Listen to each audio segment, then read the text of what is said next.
तो फिर से आपका स्वागत है कि हमारे उज्जवल केमिस्ट्री चैनल पर। आज का जो आपका जो लेक्चर है वो है लेक्चर नंबर 7 है, जो कि हमने जो कि अभी जो रनिंग में चल रहा है, यानी कि 11th की फिजिकल केमिस्ट्री पहला जो चैप्टर जो चल रहा है, यानी कि सम बेसिक कंसेप्ट जो चल रहा है, उसका जो टॉपिक जो है, यानी कि आपका जो 7 जो टॉपिक है, जो कि वो जो लॉ लॉ ऑफ जो कि आप जो देख रहे हैं, क्या लिखा है कि लॉ ऑफ केमिकल कॉम्बिनेशन जो लिखा है, उसका जो टॉपिक जो आज यानी कि कल के जो क्लास में जो कराए थे, यानी कि लॉ ऑफ केमिकल कॉम्बिनेशन जो कल का यानी कल जो क्लास में जो करवाए थे, वो था आपका पहला जो था वो था लॉ ऑफ कंजर्वेशन था। पर आज जो आपका जो है वो दूसरा क्या है, दूसरा जो आप जो देख रहे हैं बोर्ड पर क्या है, लॉ ऑफ कांस्टेंट और डिफिनाइट प्रोपोर्शन है, ठीक। और तीसरा जो आपका है वो क्या है, लॉ ऑफ मल्टीपल प्रोपोर्शन है। तो लॉ ऑफ केमिकल कॉम्बिनेशन का सारा यहाँ पर यानी 5 को जो कल के जो क्लास में जो 5 को जो टॉपिक लिखाए थे, वो पाँचों टॉपिक आज हम पढ़ाएंगे, ठीक। तो हम एक एक करके हम समझते हैं कि law of constant definite proportion क्या है और लॉ ऑफ मल्टीपल प्रोपोर्शन क्या है, ठीक। तो एक एक करके समझते हैं। पर समझने से एक चीज़ बोलेंगे, यानी कि हमारे यानी कल का अगर आप क्लास नहीं देखा तो प्लीज़ आपका यानी कि कल का यानी कि 1st, 2nd, 3rd, 4th, 5th और 6th जाके लेक्चर आपने देखिए और समझिएगा, और समझ के कुछ ना कुछ अपना कमेंट जरूर दीजिएगा। कल का जो हम यानी कि आपका जो सिक्स जो था लेक्चर जो था यानी लॉ ऑफ कंजर्वेशन जो मास था, उसमें जो कुछ केमिकल के जो रिएक्शन जो करवाए थे, यानी कि बैलेंस जो करवाए थे, अगर आप उसका बैलेंस करना सीख गए तो प्लीज़ आप कमेंट कीजिए कि भाई हम सीख गए केमिकल का बैलेंस करना सीख गया और नहीं सीख गए तो प्लीज़ जाकर फिर से बैक करके वीडियो आप देखिए और उसको समझिए और सीखिए एक एक करके। अगर नहीं समझ पा रहे तो फिर से हमें कमेंट कीजिए, फिर से हम उसको वीडियो हम यानी क्लास उसको करवा के हम उसको आपको हम समझाएंगे, ठीक। तो ये आज का जो आपका जो लेक्चर हुआ है आपका लॉ ऑफ कांस्टेंट और डिफरेंट प्रोपोर्शन है और लॉ ऑफ मल्टीपल प्रोपोर्शन। तो एक एक करके समझते हैं कि लॉ ऑफ कांस्टेंट और डिफरेंट प्रोपोर्शन क्या है, उसका यूज कहाँ किया जाता है, उसका मतलब क्या होता है, ताकि एक एक करके हम समझते हैं, ठीक। तो समझने से पहले एक चीज़ बोलेंगे, यानी कि हमारे उज्जवल केमिस्ट्री चैनल पर अगर आप पहला बार आए हैं तो हमारे आप चैनल का यानी कि हमारे उज्जवल केमिस्ट्री चैनल का सब्सक्राइब कर लीजिएगा और लाइक कर लीजिएगा और कमेंट करना ना भूलिए। कमेंट में कुछ ना कुछ अपना ओपिनियन जरूर लिखिएगा, ठीक। ताकि एक एक करके हम इसको समझते हैं क्या है कि लॉ ऑफ कांस्टेंट और डिफिनाइट प्रोपोर्शन क्या है और उसका यूज हम कहाँ करते थे। तो यहाँ पर जो लिखा है, यानी कि आप जो यानी कि डिफिनेशन के अनुसार जो यहाँ पर लिखा है, यानी कि इसको लॉ ऑफ कांस्टेंट और डिफिनाइट प्रोपोर्शन को मतलब किसने दिया है, तो यहाँ पर जो लिखा है यानी कि जोसेफ प्रोस्ट नामक साइंटिस्ट जो थे उसने यानी कि law of constant definite proportion का यानी कि इसको दिया है। जिस तरह यानी कल जो आपका जो लॉ ऑफ कंजर्वेशन मास जो अपना फादर ऑफ केमिस्ट्री जो एंटी विजय साहब ने दिया था, वही यहाँ पर आज का जो आपका लॉ ऑफ कांस्टेंट और डिफिनाइट प्रोपोर्शन जो ये इसका जो नाम दिया है वो है आपका जोसेफ प्रोस्ट, जो कि 1794 में दिया था। किसने ये दिया था, तो इसने दिया था कि इसका मतलब कि इसका यूज कहाँ करते हैं, इसका मतलब क्या होता है और इसका केमिस्ट्री में क्या रोल है, वही इसने मतलब इस डिफिनेशन के अंदर बताया है क्या होता है। यानी कि यहाँ जो आप समझिए इस डिफिनेशन इसके अनुसार से यानी कि जोसेफ फर्स्ट के डिफिनेशन के अनुसार से ये क्या कह रहा है, यानी कि this law states that if 2 or more element or atoms combine with each other, यानी कि ईच अदर यहाँ पर अदर है each other, then ratio of atom are fixed whatever that made of one. यानी कि इसके अनुसार से क्या है कि ये लॉ जो है जो कि 2 और मोर यानी कि 2 या 2 से एलिमेंट यानी कि दो एलिमेंट और दो से अधिक एलिमेंट मिलकर जो बनाता है, यानी कि एटम कंबाइन करके एटम को कंबाइन करके जो बनाता है वही ईच अदर मतलब कुछ भी हो, मतलब एलिमेंट कुछ भी हो, यानी कि ईच अदर कहने का मतलब कि एलिमेंट कुछ भी हो पर 2 या 2 से अधिक हो, यानी कि दो भी होगा और 2 से अधिक भी एलिमेंट होना चाहिए, पर कोई भी हो सकता है, एलिमेंट कोई भी हो सकता है। यहाँ पर जो कह रहे ईच अदर देन रेशियो पर उसका जो रेशियो जो होना चाहिए फिक्स होना चाहिए, जो कि आप जो यहाँ पे एग्जांपल जो देख रहे हैं व्हाट एवर दैट मेट और फॉन्ट, यहाँ पे जो आप जो फॉर एग्जांपल में आप जो देख रहे हैं यानी कि H2O तो आप तो 10 में पढ़ चुके हैं, 9th में पढ़ चुके हैं, 8th में मतलब शुरू से आप जो जानते हैं जो साइंस के विद्यार्थी होंगे कि H2O का मतलब क्या होता है, H2O का यूज कहाँ करते हैं, H2O को तो आप समझते हैं H2O के यूज हम पीने के लिए किया जाता है, यानी कि H2O का मतलब क्या है, तो वो एक तरह से वाटर है, वो उससे H2O का मतलब यहाँ केमिस्ट्री नेम H2O का मतलब पानी, आम भाषा में पानी कहते हैं, पर उसको केमिस्ट्री की भाषा में H2O कहते हैं, ठीक। यानी कि फार्मूला रूल है, ठीक। तो यहाँ पर इसको मतलब जो कह रहा है यानी कि यहाँ पे जो कह रहा है कि रेशियो ऑफ फिक्स्ड, यानी कि रेशियो फिक्स्ड करने के लिए बोल रहा है, ठीक। तो यहाँ पे आप देखिए कि H2 है, तो H2 का रेशियो कितना होगा, हाइड्रोजन, यहाँ पे देखिए हाइड्रोजन कितना है, तो 2 है, उसका की, और ऑक्सीजन कितना है, तो 1 है। यानी कि एक तरह से इसको बोले, एक तरह से इसको एम्पेरिकल फार्मूला कहते हैं। जब आगे आप जब आगे जब पढ़ाएंगे तो उसमें इसी को मतलब यहाँ पे जो क्या है, यानी कि रेशियो, यहाँ पर हम रेशियो कहेंगे, पर आगे जो आप जिसको पढ़िएगा तो आगे आगे में जो इसको बोलेंगे एम्पेरिकल फार्मूला, मतलब इसको जो हम कहते हैं क्या है, वो एम्पेरिकल फार्मूला है। आप जो यहाँ पे जो लिखा है C6H12O6 जो लिखा है वो किसका फार्मूला है, तो ये है ग्लूकोज का फार्मूला है, ठीक। ये जो है ये ग्लूकोज का फार्मूला है C6H12O6, ये जो है किसका फार्मूला है, ये ग्लूकोज का फार्मूला है, ठीक। तो यहाँ पे इसको जो रेशियो निकाला है, कितना रेशियो है, 1:2:1:6। अब यहाँ पे देखिए इसका रेशियो फिक्स्ड है, ठीक। यहाँ पे जो कह रहा है इसका रेशियो फिक्स्ड आएगा, ना कि अनफिक्स्ड आएगा। यहाँ पे जो डिफिनेशन अनुसार जो कह रहा है कि फिक्स्ड होने, यानी कि एटम्स आर फिक्स्ड, यानी कि एटम जो है फिक्स्ड रहना चाहिए, पर मेड और फॉर्म मतलब उसको बनाना है, ठीक। यानी कि एटम को फिक्स करके उसको मेड मतलब बनाना, फॉर्म मतलब खोजना, ठीक।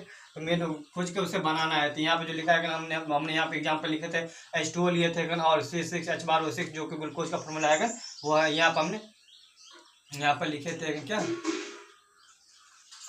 C6H12O6 लिया था, ठीक। तो इसका फॉर्मूला आप बोलिएगा कि 1:2:1 कैसे आएगा, तो यार इसको हम फिर समझाते हैं कि 1:2 कैसे आएगा। तो मान लिया C6 आएगा, H12 आएगा और O6 आएगा, ठीक। तो आप इसको अगर मान लीजिएगा, अगर इसको हम काट देंगे, यानी कि C को मिटा देंगे और H को मिटा देंगे और O को मिटा देंगे, तो कितना बच गया, यहाँ पर अगर बीच में रेशियो डाल देंगे तो कितना होगा, यानी कि C12H12O6 हो गया, ठीक। अगर इसको अगर जो काटेंगे तो किस तरह से काटेंगे, 6 6 2 12 6 6, यानी कि 1:2:1 आया। इसी तरह से यानी C6H12 यानी कि O6 यानी ग्लूकोज को जो रेशियो आया कितना आएगा, 1:2:1। यहाँ पर आप यहाँ पर लिख दे C6H12 और O6।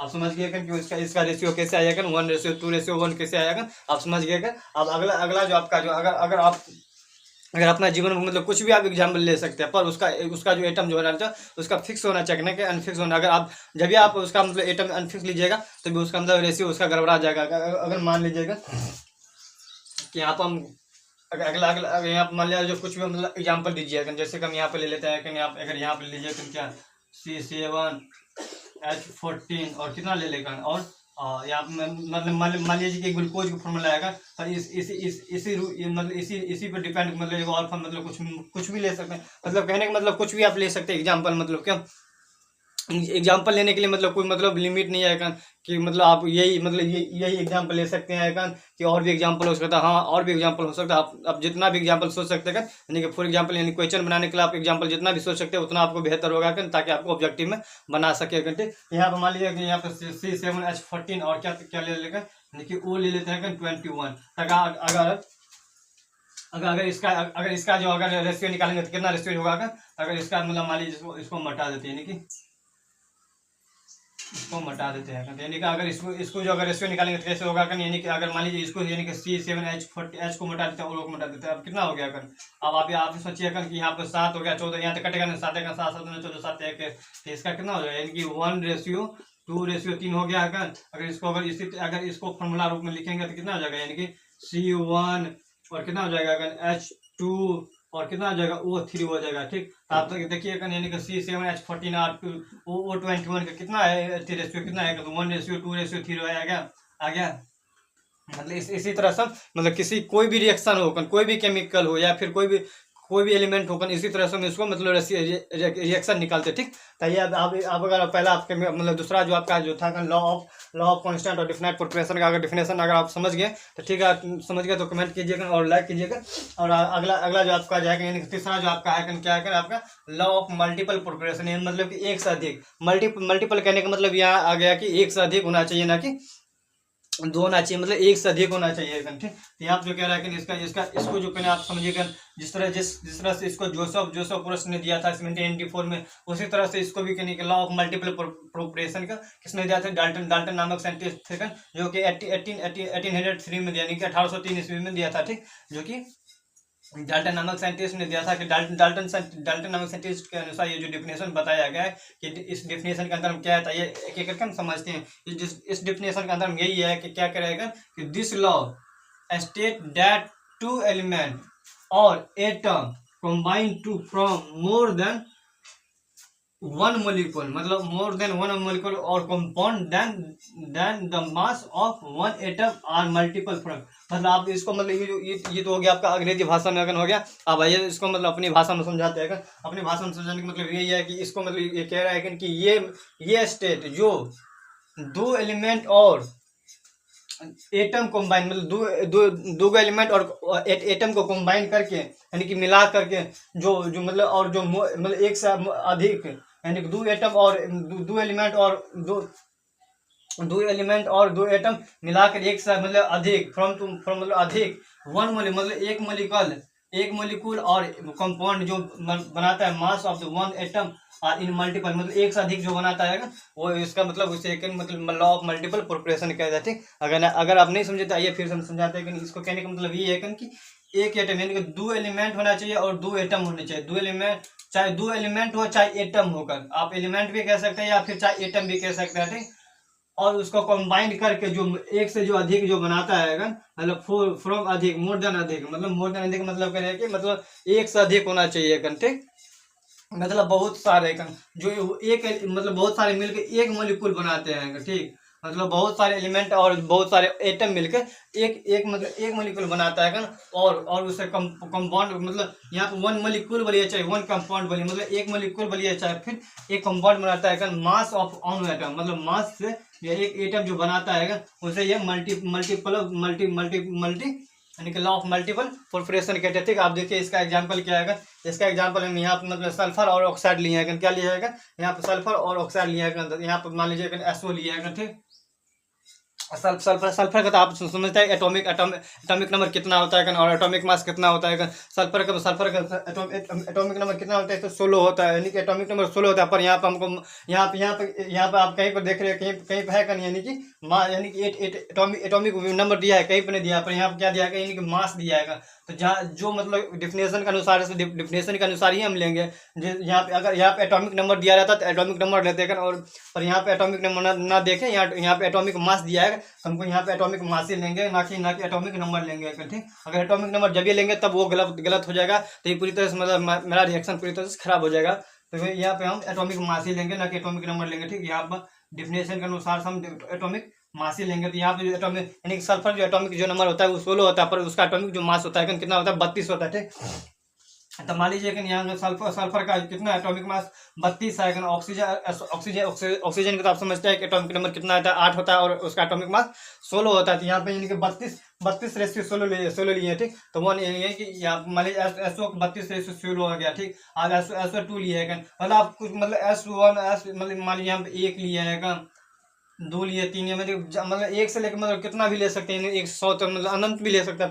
पर उतना ही लीजिए जाके, मतलब एग्जाम्पल मतलब आप समझ जाइएगा ना कि आप लाखों करोड़ लेने से कोई फायदा नहीं कर। अब उतना ही है, चाहे आपको समझने सोचन शक्ति या समझने पर मतलब डिपेंड करता है कि आप जितना मतलब 5 लीजिए या फिर 4 लीजिएगा। हमने यहाँ पर 3 लेकर आपको समझा रहे, अगर समझ आए तो और अच्छा कर, और नहीं समझे तो फिर हमारे बैकअप वीडियो करके देखिए और समझ गए। ठीक, यानी कि आपका जो यानी कि SO2 है, यानी कि मान लीजिए इसका रेशियो कितना है, यानी कि सल्फर का 32 है। और फिर O2 कहने का मतलब क्या है, एगो O2 का मतलब होता है 16। अगर दो को यहाँ पे SO2 है तो यानी कि 16 दूना 32, यानी कि आप समझ गए क्या, यानी कि 32 से आप कैसे आएगा, यानी कि वो 16 दूना 32 फिर 16 किया यानी कि 32, 16 3 48, यानी कि आप इसको देखिएगा, इसको गुना करके यानी कि 2 से गुना करके तो 2 आया। ठीक, आप इसको गुने 3 यानी कि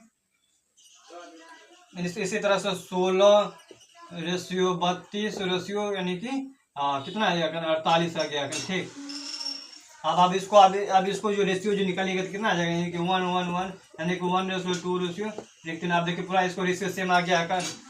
जिस तरह से यहाँ पे रेशियो सेम आया था उसी तरह से रेशियो सेम आ गया है। इसको रेशियो कहने का मतलब सेम होना चाहिए। आप यहाँ पे देखिए कितना आ रहा है, यहाँ पे मान लीजिए यहाँ पे H2O लिया है, यहाँ पे H2O2 लिया है, यहाँ पे H2O3 लिया है। तब इसका यानी कि इसका 16 हो गया है, इसका कितना हो जाएगा, यानी कि 16 दूना 32 हो जाएगा। इसका कितना हो जाएगा 16 3 48 हो जाएगा। ठीक, अब इसका भी अगर इसको भी निकालिएगा तो रेशियो निकलेगा तो 16 दूना 32 और 16 दूना 48। इसको अगर काटिएगा तो कितना हो जाएगा, यानी कि 1 रेशियो 3, यानी कि आगे आकर इसका रेशियो आगे आकर इसी तरह कोई भी, चाहे कोई भी रिएक्शन हो, या फिर चाहे कोई भी केमिकल हो, या फिर चाहे कोई भी एटॉमिक एटम हो, या फिर चाहे कोई भी कंपाउंड होगा, या फिर कोई भी एलिमेंट होगा, हमको इसी तरह का इसको रेशियो निकालना है। ठीक, अगर इससे अगर एडवांस जाइएगा तब आपका गलत हो सकता है। अगर आप इस रूल पे, यानी कि हमारे रूल पर अगर आप किसी भी एलिमेंट का या फिर किसी भी कंपाउंड का अगर रेशियो निकालना चाहेंगे तो इसी रोल को फॉलो कीजिएगा। ठीक, यानी कि अब जो अगला जो आपका आइकन क्या है, अगला आपका NH है। तो NH लीजिए, मान लीजिए यहाँ पे NH1 ले लीजिएगा, NH2 लीजिए, NH3 लीजिएगा। तो मान लीजिए यहाँ पे 7 ले लीजिएगा, यहाँ पे क्या ले, यानी कि 7 NH2 ले लीजिएगा, NH2 NH3। इसका कितना हो गया, यानी कि 7 7 में 14 7 21, यहाँ पे कितना 7 रेशियो 14 रेशियो 21, यानी कि इसको काटेंगे तो कितना हो जाएगा, यानी 1 रेशियो 2 रेशियो 3 आ गया। तो आप देखिए सबका रेशियो सेम आया। इसका 1:2, यानी 1:2 रेशियो 3 रेशियो आ गया। इसका 1:2 रेशियो 3 आ गया। इसका भी 1:2 रेशियो 3, यानी कि यहाँ पे जो यहाँ पर ही बोला है कि वन मोलिकुल और वन मोलिकुल या कंपाउंड मास 1 एटम, यानी कि 1 एटम और मल्टीपल, मतलब एक से अधिक, मतलब आप ले सकते, पर उसका जो एटम जो होना चाहिए मतलब सेम होना चाहिए, एक ही होना चाहिए। तो यहाँ पे देखिए आप, इसका एटम एक ही है का, हाँ, इसका यहाँ पे SO होता है, पर यहाँ पे SOH नहीं है का। तो इसका एटम मतलब एक ही होना चाहिए, ना कि अनेक होना चाहिए का। इसलिए हम यहाँ पे एटम एक ही लिए है। एटम यहाँ पे एटम मास ये एक ही लिए है। देखिए यहाँ पर भी एटम है, यहाँ पे H2 है, यहाँ पर भी H2 है, यहाँ पे H2 है, यहाँ पर NH है, यहाँ पे NH है, यहाँ पे NH है।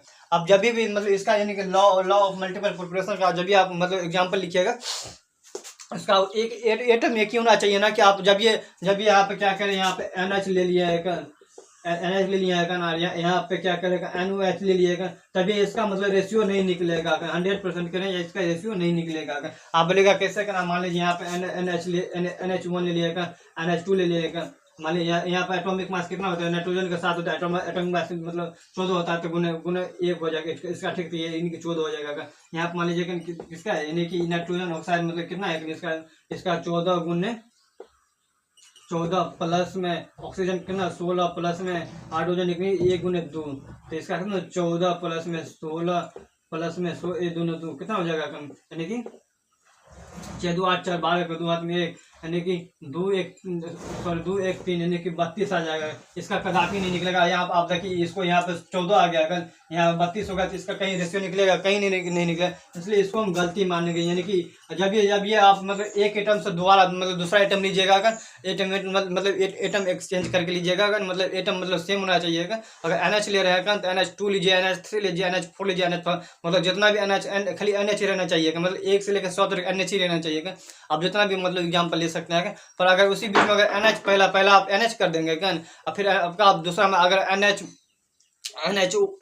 NHO2 कर दीजिएगा, तभी वो गले, जब ये लास्ट में अगर वो अगर बीच में ओ ला दीजिएगा, तभी वो पूरी तरह से मतलब उसका मतलब रिएक्शन मतलब गलत हो जाएगा, उसका रेशियो कभी नहीं निकलेगा।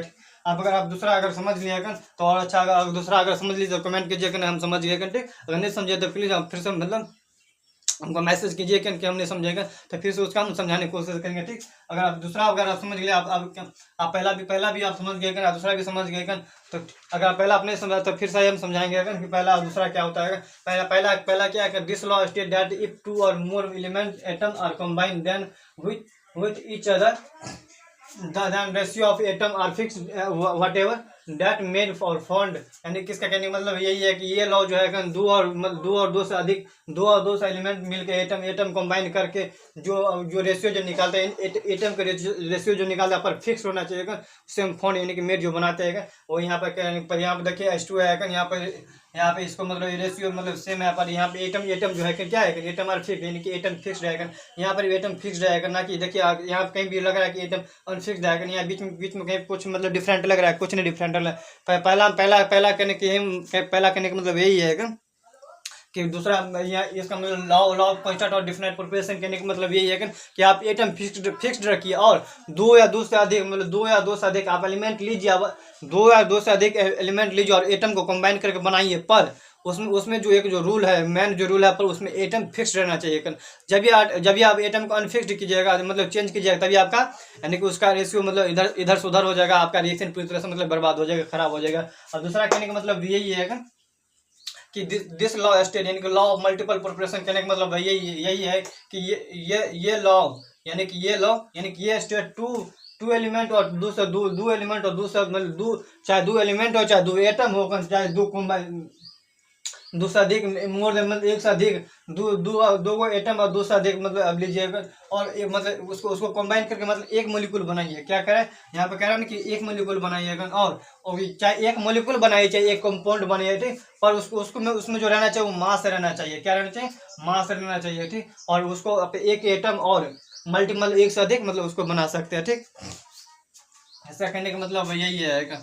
अब आपका जो आपका चौथा जो है चौथा क्या है तो ये चौथा समझ जाएगा।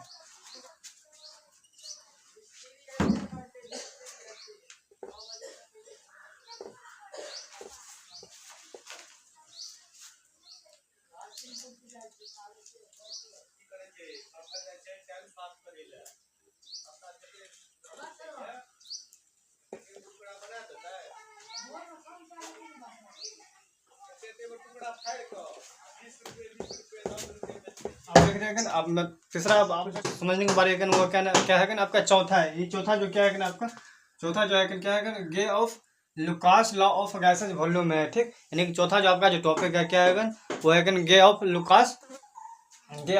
Lucas law of gases volume है। यानी कि इस डिफिनेशन के अनुसार जो कह रहा है यानी कि इसको जो दिया गया है किसने दिया है तो वो ने दिया है गे लुकास दिया जो कि 1808 ईस्वी में दिया था यानी कि 1808 ईस्वी में दिया था ठीक। यानी कि गे लुकास जो दिया था वो दिया था 1808 ईस्वी में दिया था। पर गे लुकास के अनुसार जो डिफिनेशन जो बता रहा है क्या बता रहा है इसके अनुसार जो डिफिनेशन जो बता रहे हैं क्या है कि the law state that law when two gases combine to from another gases then all are in simple ratio by volume.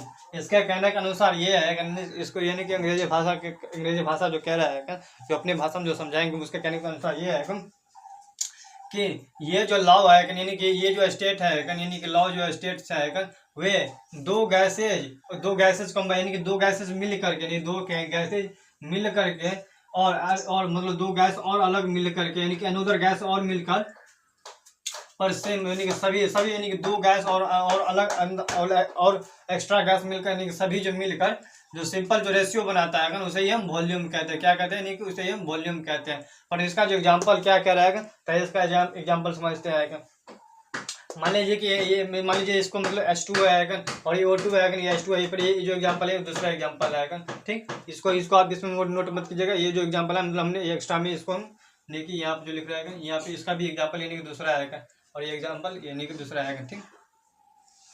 तो अभी इसको आप देखिए मान लीजिए कि यहाँ पे जो एग्जांपल है यानी कि आप देखिए यानी कि आप तो देखिए यानी कि दो गैस है ये भी हाइड्रोजन भी गैस है ऑक्सीजन भी गैस है अब इसका मतलब ये नहीं समझिए कि हाइड्रोजन क्या है सॉलिड है ये ऑक्सीजन लिक्विड है पर नहीं ये गलती है आप पहले भी हम समझा दिया कि हाइड्रोजन गैस होता है और ऑक्सीजन भी गैस है। ऑक्सीजन जो अपने जो मतलब आप जो लेते हैं ऑक्सीजन ग्रुप में जो लेते हैं ऑक्सीजन गैस है। तो यहाँ पे जो डिफिनेशन अनुसार जो कह रहा है उसने जो एग्जांपल लिया है हाइड्रोजन गैस है और O2 गैस है ठीक। और उसको कंबाइन कर जो बनाया है उसको जो कंबाइन करके जो बनाया क्या बनाएगा H2 यानी कि पानी बनाया जो वेपर के रूप में जो होता है यानी कि वेपर वाटर वेपर होता है ठीक। सिंपल रेशियो में इसको हम कन्वर्ट करेंगे। क्या करेंगे? इसको सिंपल रेशियो में कन्वर्ट करेंगे उसे वॉल्यूम हम वॉल्यूम करते हैं इसको कन्वर्ट करते हैं ठीक। अब देखिए आप इसको अब आप यहाँ पर जो देखिए अब इसको हम यहाँ पर बैलेंस करना पड़ेगा। ये जो अभी जो H2 प्लस क्या है H2 प्लस O2 बराबर H2 मिलकर क्या बनाएगा H2 है पर ये भी अनबैलेंस है। इसको पहले बैलेंस करना पड़ेगा तब हम इसको बैलेंस करते हैं तब फिर इसको बनाएंगे। मान लीजिए यहाँ पे क्या है हाइड्रोजन दो गो है क्या है हाइड्रोजन दो गो है यहाँ पे हाइड्रोजन एक ही है सॉरी यहाँ पर भी हाइड्रोजन दो गो है पर यहाँ पे ऑक्सीजन जो है मात्र एक है। तो इसको बैलेंस करने के लिए यहाँ पे हाइड्रोजन पूरी तरह से कंप्लीट है पर ऑक्सीजन अनकम्प्लीट है। यहाँ पे दो है यहाँ पे एक है तो उसको दो करने के लिए क्या करना पड़ेगा हमको यहाँ पे दो से मल्टीप्लाई करना पड़ेगा। कितने से मल्टीप्लाई करना पड़ेगा? दो से मल्टीप्लाई करना पड़ेगा ठीक। चलिए हम उसको हम दो से मल्टीप्लाई कर देते हैं। तो आप देखिए यहाँ पे दो का ऑक्सीजन तो हो गया पर यहाँ पे जो हाइड्रोजन जो हो गया कितना हो गया 4 का हाइड्रोजन हो गया आप बोलिए कैसे 4 का हाइड्रोजन हो गया देखिए अगर मान लीजिए दो दूनी चाहिए यानी कि दो दूनी चाहिए दो को हाइड्रोजन इधर है दो हाइड्रोजन कितना हो गया 4 हो गया और ऑक्सीजन तो 2 को पूर गया। तो हमको अगर यहाँ पर ऑक्सीजन हमको यहाँ पर कंप्लीट हो गया ऑक्सीजन पूरी तरह मतलब कंप्लीट हो गया तो आपको हाइड्रोजन हाइड्रोजन की भी कंप्लीट करना पड़ेगा। तो इसको इसके लिए हम यहाँ पे कितना मल्टीप्लाई करें, यानी कि 2 से मल्टीप्लाई करना पड़ेगा, तब हमको हाइड्रोजन भी पूरा जाएगा। यानी कि हाइड्रोजन इधर भी 4 हो गया, इधर भी 4 हो गया, ऑक्सीजन इधर भी 2 हो गया और इधर भी 2 हो गया, ठीक। अब पूरी तरह से मतलब रिएक्शन जो पूरी तरह से बैलेंस हो गया। तो अब मान लीजिए आप इसको एग्जाम्पल लेंगे, तो इसको एग्जाम्पल कैसे लेंगे, तो देखिए इसको एग्जाम्पल कैसे लेंगे। मान लीजिए यहाँ पर क्या करेगा,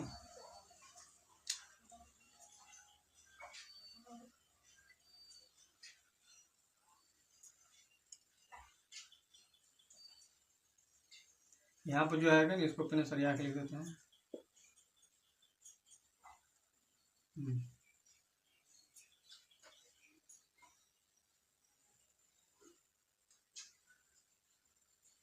अब देखिए आप इसको इसको जो बनाएंगे किस तरह से बनाएंगे, मान लीजिएगा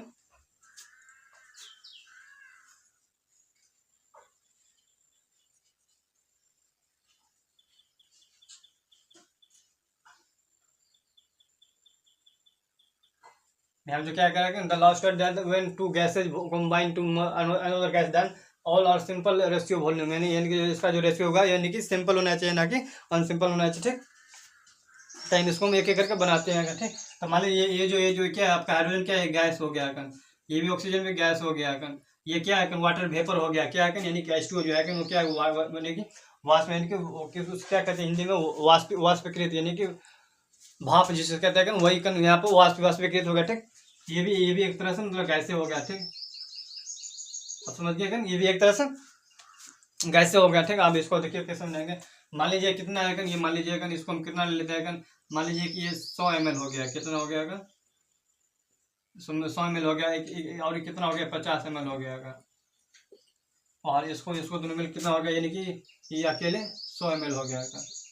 यहाँ पे H2 भी 100 ml है, यहाँ पे H2 आप बोलिएगा H2 क्यों 100 ml है, क्योंकि यहाँ पे जो मान लीजिए ऑक्सीजन मतलब अकेला, यहाँ पे मतलब ऑक्सीजन पीछे कुछ नहीं आएगा, तो मान लीजिए 50 है, इसके हाइड्रोजन पे 2 है, यानी कि 50 दूनी 100 हो गया, ठीक। अब यहाँ पर भी देखिए ऑक्सीजन मतलब हाइड्रोजन ऑक्सीजन को मिल गया, यानी कि 50 दूनी 100 हो गया, 50 का 50 यानी कि 100 ml, ठीक।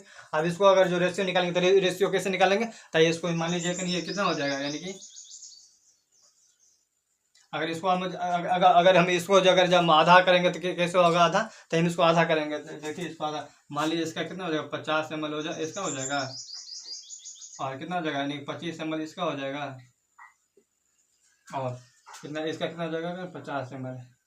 इसी तरह से मतलब देखिए अब रेशियो सबका सेम है, इसका भी इसका अगर इसको काटिएगा तो कैसे होगा, इसको मान लीजिए इसको 50 रेशियो 25 रेशियो और कितना हो जाएगा 50, यानी 1 यानी कि 2 रेशियो 1 रेशियो 2 रेशियो, यानी कि इसका रेशियो सेम आ जाएगा, हाँ इसका रेशियो सेम आ जाएगा।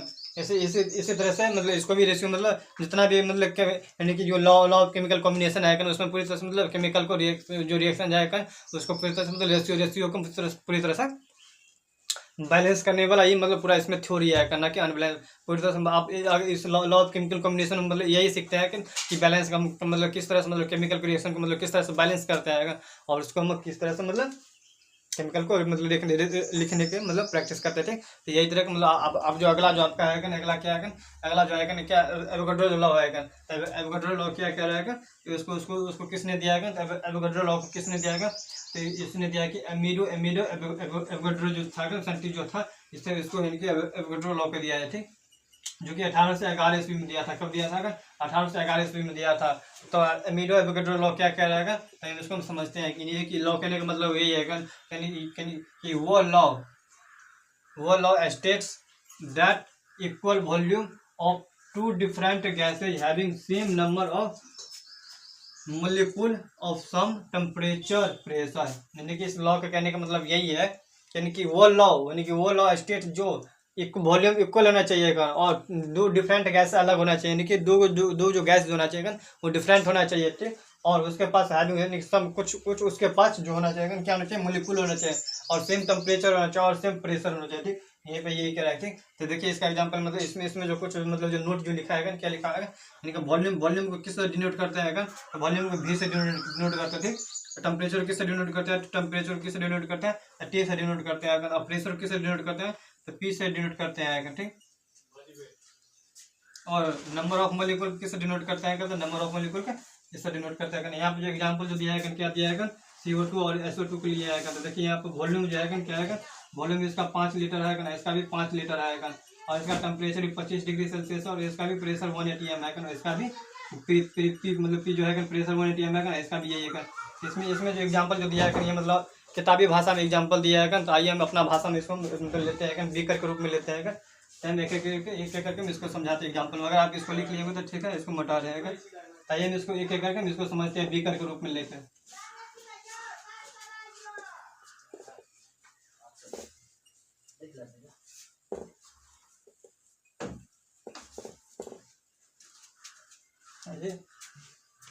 ये जो हो गया आपका क्या होगा, एक बीकर हो गया, क्या है ये बीकर है, प्लस में इधर भी एक बीकर आएगा।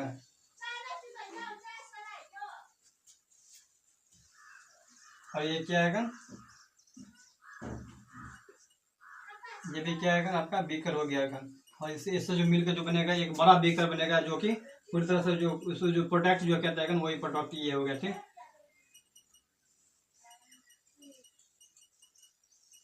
यहाँ पे क्या है, मान लीजिए कि इसमें हाइड्रोजन भरा हुआ है, क्या भरा हुआ है, हाइड्रोजन पूरी तरह से फुल फिल आएगा। यहाँ पे कह रहा है ना कि 2 डिफरेंट गैसेज होना चाहिए, तो इसलिए हम 2 डिफरेंट यानी कि हाइड्रोजन पहला तो गैस हाइड्रोजन ले रहा है, दूसरा क्या ले रहा है, ऑक्सीजन लेने का। 2 डिफरेंट हम गैस ले रहे हैं। अभी अगर आप एग्जाम्पल लेना चाहते हैं तो 2 डिफरेंट गैस लीजिएगा और उसको मतलब एग्जाम्पल अपना मतलब दिमाग में लेकर उसको बनाइए। कुछ भी एग्जाम्पल लीजिए पर 2 गैस होना चाहिए, वो भी डिफरेंट गैस होना चाहिए, उसका वॉल्यूम सेम होना चाहिए, जो कि हमने यहाँ पे सेम नंबर मोलिकुल और सेम टेम्परेचर यहाँ पे रहना चाहते हैं। तो यहाँ पर मान लीजिए हाइड्रोजन यहाँ पर हम ले रहे हैं, क्या ले रहेगा, हाइड्रोजन ले रहेगा। यहाँ पर भी हाइड्रोजन ले रहा है, यानी कि 2 हाइड्रोजन नहीं लेना है हमको ना। ये हाइड्रोजन तो मतलब ये दोनों मिला के एक ही हुआ है, एक इधर और एक इधर का। इसमें क्या लेंगे, ऑक्सीजन लेंगे, क्या लेंगे, ऑक्सीजन।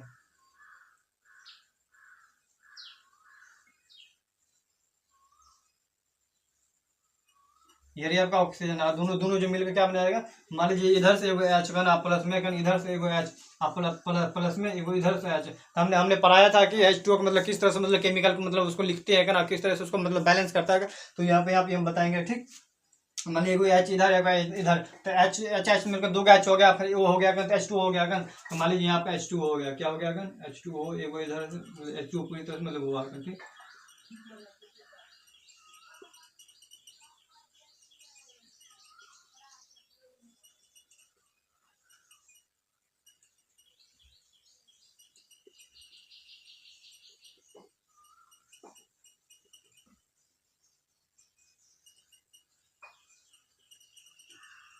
इस तरह से मतलब इसका मतलब आप जो समझने वाला बात है जो इस तरह से मतलब इसमें समझने की बात है। पर इसमें जो है इनके लॉ ऑफ केमिकल कॉम्बिनेशन में जो समझने वाले थे, यानी कि फर्स्ट और सेकंड में जो समझ में जिसमें जो ऑब्जेक्टिव जो बनने वाला था, यानी कि दुर्गति जो सब्जेक्ट ऑब्जेक्टिव जो बनने वाला था वो फर्स्ट और सेकंड में था। पर थर्ड और फोर्थ फिफ्थ में मतलब जो बनने वाला है वो क्या है वो हमेशा वो अलावा मतलब एक ही ऐसा समझने वाला है वो है आपका केमिकल रिएक्शन को बैलेंस कीजिएगा। बस यही समझने वाला बात है। बाकी इसमें जो लॉ ऑफ केमिकल कॉम्बिनेशन में कुछ ऐसा समझने वाला नहीं है। मात्र 2 ही चीज़ है जो कि हमने पहला यानी कि फर्स्ट टॉपिक जो पहला जो law of conservation of mass पढ़ाए थे उसमें समझने वाला बात था, जो कि हमने अच्छी तरह से समझा दिए। ठीक, जो आप अगर 5वां भी अगर समझ गए तो ठीक है।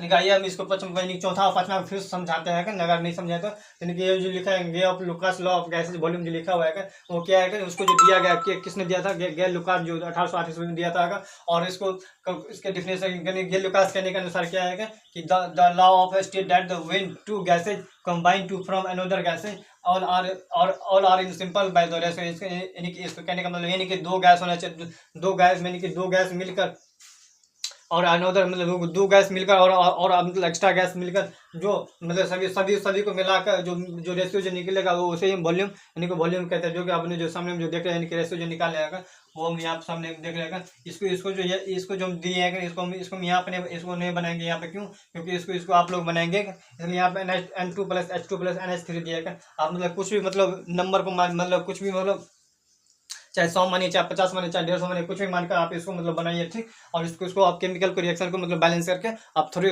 जरूर हमको कमेंट कीजिएगा। ठीक, इसको आप इसको बनाइए। हम कल का यानी कल का जो क्लास होगा उसमें हम इसको हम बना देंगे। ठीक, तो आप पहला आप समझ गएगा कि किस तरह से इसको बनाते हैं। आप दूसरा जो यानी कि 5वां जो आपका जो है वो क्या है एवोगाड्रो लॉ जो कि 4 गैस से जाएगा आगे। इसको जो होगा यानी कि इसको इसको किसने दिया है, तो इसको दिया है एमिलियो एवोगाड्रो लॉ ने, जो कि 1811 ईस्वी में दिया था।